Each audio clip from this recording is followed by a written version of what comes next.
So, I was not expecting to get this today, particularly because I think it was shipping from the US, courtesy of Zavi. But I'd had my eye on one of these for a while, and I noticed it had come back into stock, and I felt it would be rude not to. But what's really blown me away about it is the sheer size of it, because the box that it came in, along with its fellows, who I'll show you in my next video, the box was huge, and I thought, what have they done? They've done that thing where they give you a massively huge cardboard box for a little teeny tiny item inside, but actually, this guy's huge. Now, you may be wondering who the hell this is, and I wouldn't blame you because you have to be of a certain age to know who this guy is. This is Maximilian, and here he is in all his glory.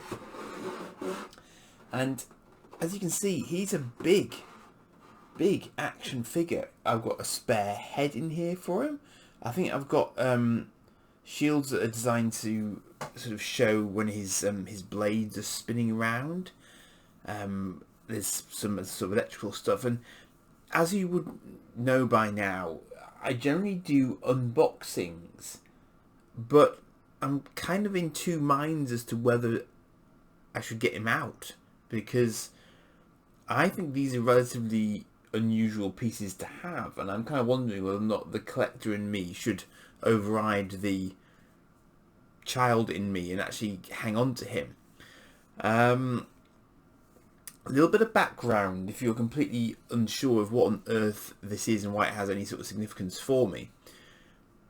Back before Disney bought up Marvel and Star Wars and anything else they could get their mitts on, they produced a surprisingly dark film for Disney back in the day,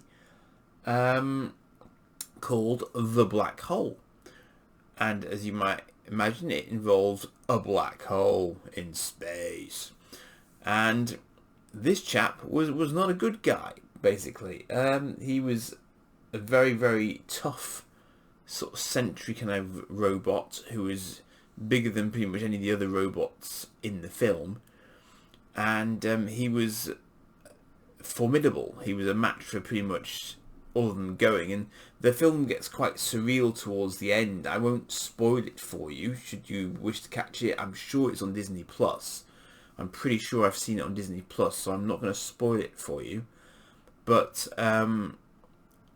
suffice to say that he ends up doing a rather sort of strange role towards the end.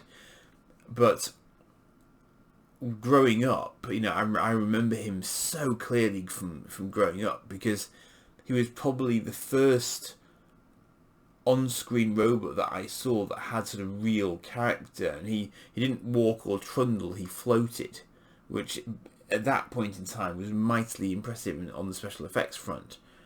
And the whole film was one of those really sort of influencing films for me growing up as a young science fiction fan.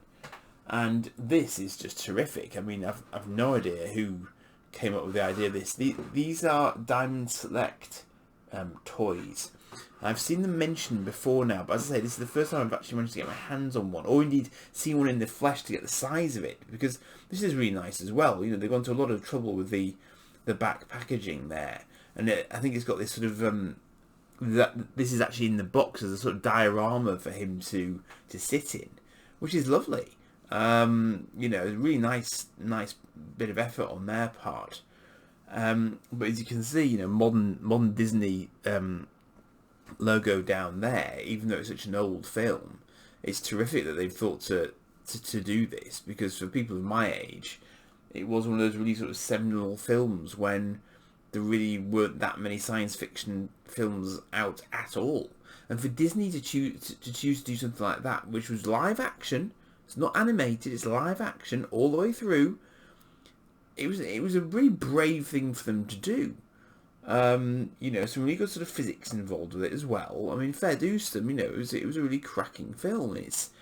I know that people like me will know of it and will hold it in the same sort of esteem that I do.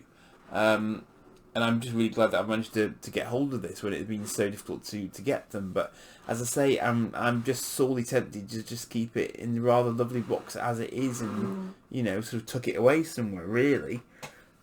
And then a part of me doesn't really want to do that. I don't know.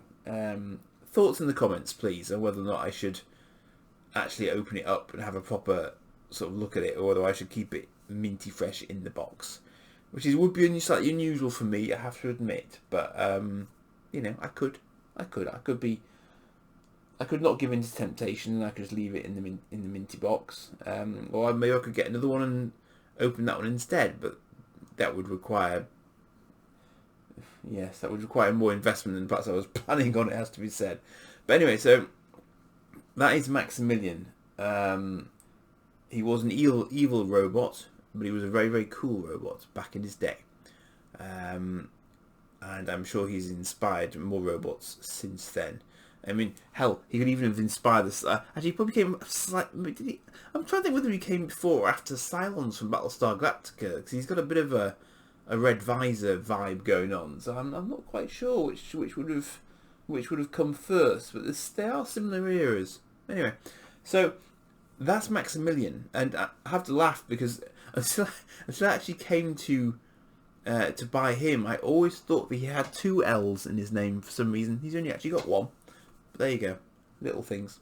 So that's him, and I'm going to show you his protagonists in a moment in your time, but it'll take me a moment longer to record the video. Cheers for now.